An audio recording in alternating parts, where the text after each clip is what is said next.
लौह भी तू कलम भी तू तेरा वजूद अल किताब, लौह भी तू कलम भी तू तेरा वजूद अल किताब, गुंबदे आबगीना रंग तेरा मुहीत में हबाब।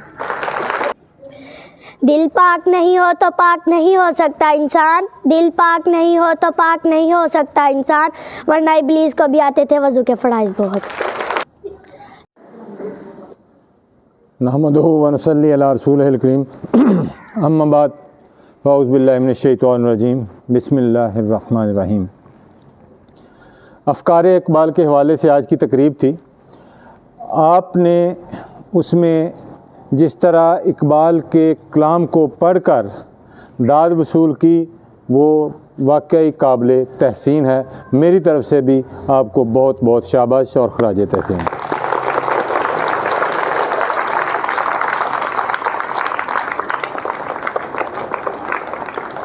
इक़बाल कहने को तो एक नाम है, लेकिन इक़बाल इस दुनिया की तारीख़ का एक रोशन बाब है।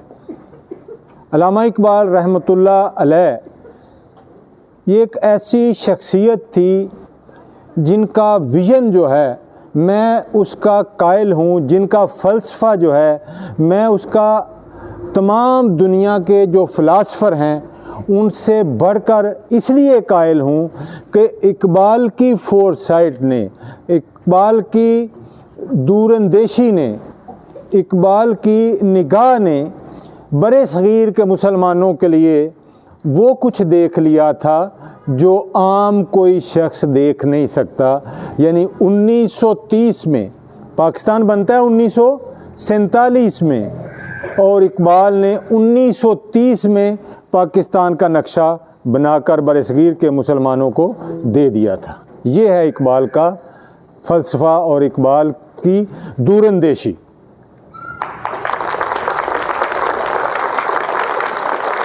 इसलिए मैं कहता हूँ कि इक़बाल रोज़ पैदा नहीं होते। इक़बाल का शेर भी है कि हज़ारों साल नरगिस अपनी बेनूरी पे रोती है, हज़ारों साल नरगिस अपनी बेनूरी पे रोती है, बड़ी मुश्किल से होता है चमन में दीदावर पैदा।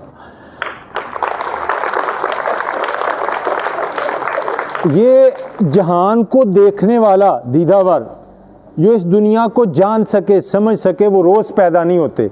इसी तरह अल्लामा इक़बाल रहमतुल्लाह अलैह की जो शख्सियत है वो पूरी दुनिया के लिए अमूमी तौर पर और मुसलमानों के लिए ख़ुसूसी तौर पर और बरसगीर पाको हिंद के मुसलमानों के लिए बहुत ही ख़ुसूसी तौर पर एक नेमत से कम नहीं।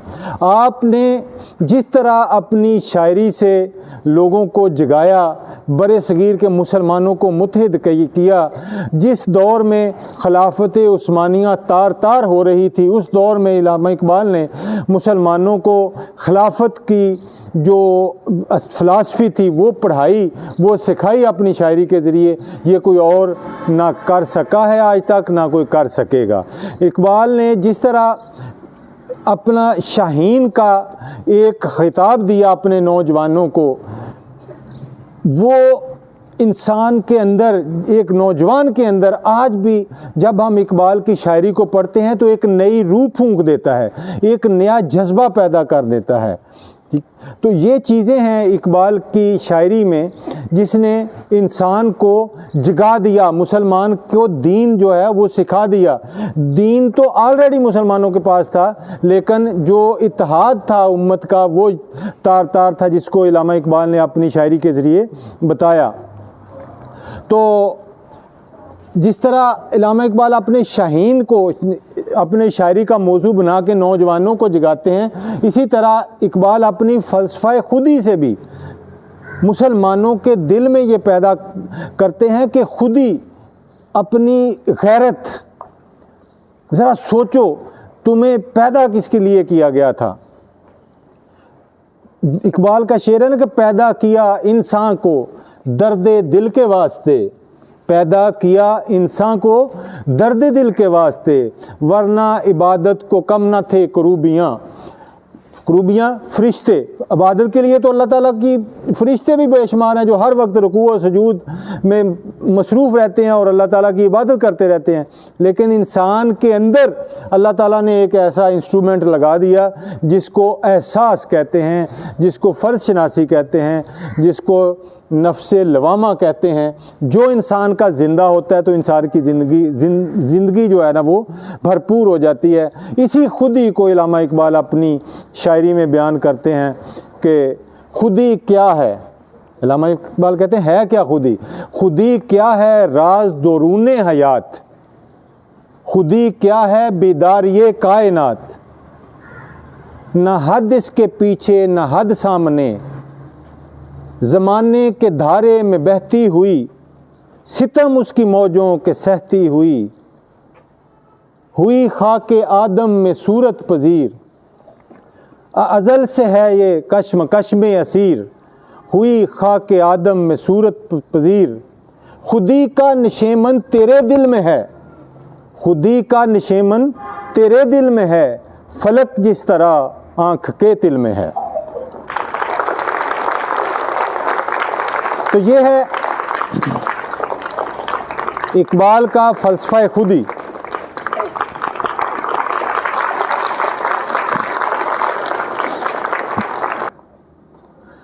तो ये जब इंसान अपने अंदर को, ज़मीर को ज़िंदा कर लेता है, अपनी तख्लीक का मकसद समझ लेता है, अल्लाह ताला, अल्लामा इकबाल फरमाते हैं कि हुई खाके आदम में सूरत पजीर, अल्लाह ताला ने अपनी एक सिफ़त है अल्लाह ताला की खुदी जो इंसान के अंदर डाली है कि इंसान गैरतमंद है। और जितनी इंसानों ने तरक्की की है हम सारी गैरत की वजह से की है। आज उम्मत मुसलमा की ज़वाल पजीरी का जो वजह है वो यही है कि खुद ही मर गई है। इंसान, ये हमारे लीडरान की ख़ास तौर पे, आम लोग फिर भी खुददार हैं, लेकिन हमारे लीडर कभी वाशिंगटन, कभी लंदन, कभी सऊदी अरब, कभी कहीं जाके झुकते हैं, कभी कहीं जाके झुकते हैं, इंसानों को खुदा समझ बैठे हैं। यही वजह आज उम्मत मुसलमा के ज़वाल की है कि हमने अल्लाह पे हमारा यकीन जो है वो मोहकम नहीं रहा और हमारी खुद ही मर गई है। जब कौम की खुदी ये हो जाए कि अल्लाह रब्बुल इज़्ज़त ने हमें खुददार और आज़ाद इंसान पैदा किया है, अल्लाह हमारे रिज़्क़ का मालिक है, अल्लाह हमारी इज़्ज़त व आबरू का मालिक है, तो फिर इंसान इस जहान में तरक्की करता है, फिर वो शाहीन की तरह उड़ता है। वरना वो शेख सादी का कहना है कि जब इंसान अपने अंदर की गैरत को मार देता है तो फिर वो कीड़े मकोड़ों की तरह रेंगता है, फिर इंसान में और कीड़ों मकोड़ों में कोई फ़र्क नहीं होता।